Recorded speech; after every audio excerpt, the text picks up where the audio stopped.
धर्म ग्रंथ रामायण के पात्रों को उन्होंने काल्पनिक बता दिया है। कपोर कल्पना है ये तो काल्पनिक है।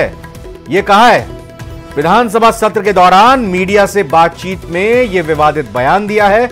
आदिवासी बाहुल्य क्षेत्र में संभागायुक्त नीरज के पवन कवायद कर रहे हैं। माही और करेड़ा के बीच टापू के नामकरण किए जा रहे हैं और ये रामायण के काल्पनिक पात्रों के आधार पर किया जा रहा है। जहां हमारे पहाड़ और टापू हैं, आजादी में आदिवासियों का खून सबसे ज्यादा बहा है। रामायण के काल्पनिक पात्रों के नाम से इन्हें रिप्लेस किया जा रहा है। राम भगवान का विरोध नहीं है, लेकिन उनके नाम से, जो धर्म के नाम से राजनीति कर रहे हैं, उसका विरोध होना चाहिए।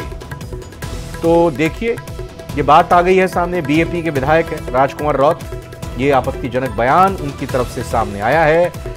विधायक राजकुमार रौत ने कहा कि धर्म ग्रंथ रामायण के पात्र काल्पनिक हैं।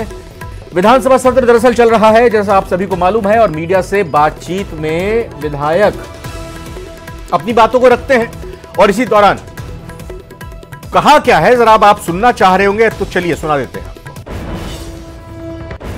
काल्पनिक जो रामायण के जो पात्र है, उनसे उन्होंने नामकरण करने का जो एक योजना बनाई है, उसका हमने पुरजोर तरीके से विरोध किया है।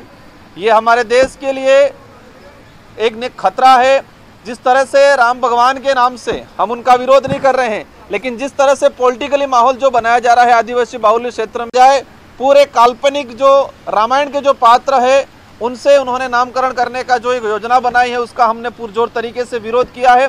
ये हमारे देश के लिए एक खतरा है। जिस तरह से राम भगवान के नाम से हम उनका विरोध नहीं कर रहे हैं, लेकिन जिस तरह से पॉलिटिकल